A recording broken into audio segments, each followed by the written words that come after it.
প্রতিবারের মতো এবারেও জিন্দাপীর সৈয়দ করম আলী শাহ টাটশাহী ফকিরের ওরস উৎসব অনুষ্ঠিত হলো গঙ্গারামপুরের ধলদিঘিতে। ওরস উৎসব উপলক্ষে মাজারে সিন্নি চড়ালেন হিন্দু ও মুসলিম সম্প্রদায়ের মানুষজন। পীরের মাজারে মুসলিমরা পড়লেন নামাজ, আর মাজারের পাশে হরিনাম সংকীর্তনে মাতেন হিন্দুরা। শনিবার এমনই সাম্প্রদায়িক সম্প্রীতির নজির দেখা মিলল দক্ষিণ দিনাজপুর জেলার গঙ্গারামপুরের ধলদিঘিতে। প্রসঙ্গত, দক্ষিণ দিনাজপুর জেলার মাজারগুলির মধ্যে অন্যতম ঐতিহাসিক গঙ্গারামপুরের ধলদিঘি জিন্দাপীর সৈয়দ করম আলী শাহ টাটশাহী ফকিরের মাজার। এই মাজারকে ঘিরে রয়েছে বহু জানা অজানা ইতিহাস। কথিত আছে, সৈয়দ করম আলী শাহ টাটশাহী ফকির ছিলেন একজন ইসলামিক ধর্মপ্রচারক। বখতিয়ার খিলজি কর্তৃক দখলকৃত দেবীকোট বৌদ্ধ বিহারে আস্তানা গাড়েন তিনি। তার প্রভাবে স্থানীয় মানুষ ইসলাম ধর্ম গ্রহণ করেন। পরবর্তীতে তিনি জিন্দাপীর নামে মর্যাদা পান। সৈয়দ করম আলী শাহ টাটশাহী ফকির বিয়ে করেছিলেন হিন্দু সম্প্রদায়ের পদ্মমণি ঠাকুরানী দেবীকে। শোনা যায়, সারা বছর আস্তানা থেকে বের হতেন না টাটশাহ ফকির।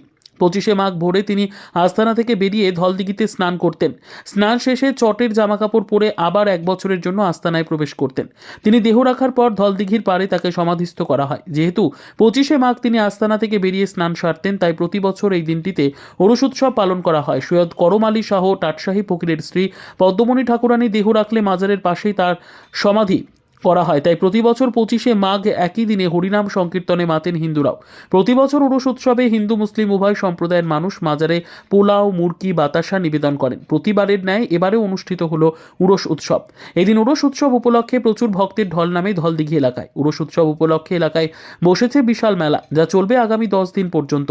মেলাতে বসেছে খাবারের দোকান থেকে শুরু করে রকমারি জিনিসের দোকান। আজকে ওনার সিন্নি প্রতি 25 তারিখে, মাঘের 25 তারিখে ওনার সিন্নি হয়। সেই উপলক্ষে সিন্নি আমরা করি। বিভিন্ন জায়গার বিভিন্ন লোক আসেন, তাদেরও মানত থাকেন। আমরা এখানে কাজ করে দিই। যারা আসেন, যেভাবে আসেন, আমরা কাজ করে দিই। সারা বছরের যে মানচিত্র থাকে সেটা মাঘের 25 তারিখে তারা এসে দিয়ে যায়। সেই জন্য 25 তারিখে একটা সমাগম হয়। সেই উদ্দেশ্য করে সপ্তাহ 7 দিন 10 দিনের একটা ছোটোখাটো মেলারও ব্যবস্থা হয়েছে। সেখানে মানুষ আসেন।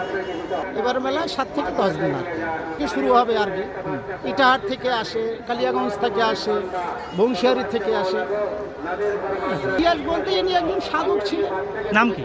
জিন্দাপীর সৈয়দ করম আলী শাহ টাটশাহী ফকির। এনার প্রচুর ভক্ত আছে।